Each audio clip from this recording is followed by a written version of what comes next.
Le 9 novembre, déplacement de la serre mobile sur la partie qui est en technique culturelle simplifiée. C'est une serre qu'on a achetée neuve, qui fait 6 mètres de large avec des pieds droits et 20 mètres de long. Elle est montée sur des skis en bois qui sont faits avec des bastons de charpente raboutés les uns avec les autres. Et du coup ça fait une serre mobile qui est très peu chère, en gros modification de serre avec des pieds platine pour entre 3 et 400 euros quoi. À l'époque où je l'ai fait, c'est peut-être un peu plus de 500 euros aujourd'hui avec l'augmentation du bois, mais dans l'idée quoi. Et puis une journée de travail à 3 ou 4. Après un bel été de production sous serre mobile, les cultures d'aubergines, de poivrons et de tomates vont se retrouver au grand air. Les aubergines et les poivrons feront encore l'objet d'une ou deux récoltes en extérieur. Nous sommes dans la partie haute du jardin, laquelle est gérée en TCS, contrairement à la partie basse qui est en maraîchage sur sol vivant. Cette planche de culture d'été a donc été travaillée au printemps, avant que la serre ne soit déplacée dessus. Le passage du déchaumeur et de la herse rotative a permis un meilleur réchauffement du sol via l'intégration d'air et une plus forte minéralisation. Avant le repiquage des plants, le sol a été couvert d'une bâche d'ensilage récupérée auprès de la ferme laitière voisine.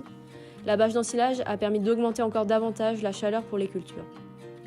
Les rendements ainsi obtenus ont été bien meilleurs que sur paille en sol vivant, sachant que dans le contexte pédoclimatique du jardin de demain, la chaleur est un vrai facteur limitant. Grâce à cette technique, la récolte d'aubergines a démarré dès la mi-juin au lieu de début août habituellement. Bien sûr, dans une volonté de tendre vers une agriculture zéro plastique, zéro pétrole, la bâche n'est pas la solution parfaite, mais sur cette planche donnée, ce fut un compromis intéressant pour cette année. Aujourd'hui, nous déplaçons donc la serre mobile sur des planches de culture d'hiver. C'est désormais au tour des épinards, du mesclin et des radis de profiter des températures plus élevées permises par la serre.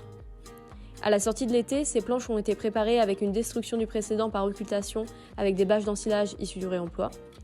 Il y a ensuite eu un déchaumage, un passage de râteau, puis le semis du mesclin et des radis. Grâce aux 50 mm de pluie qui sont tombés par la suite, les semis ont très bien levé. Les épinards, quant à eux, ont été repiqués avec un paillage de compost déposé au godet décileur. Pour le déplacement de la serre, nous avons donc attendu au plus tard dans la saison pour profiter autant que possible de la belle production des cultures d'été.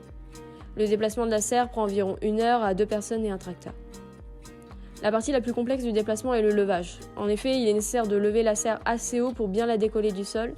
Plus on la lève haut, moins il y aura de résistance et cela facilite son glissage. Le déplacement effectué, la serre doit être ancrée au sol.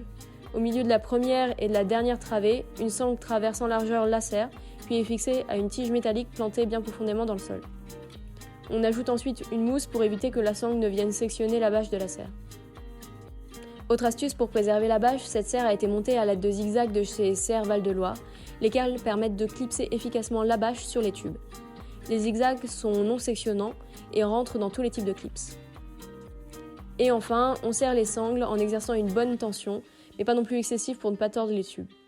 Ce système d'ancrage a fait ses preuves avec des vents allant jusqu'à 110 km/h, mais pourrait être consolidé avec une troisième sangle au milieu de la serre si besoin.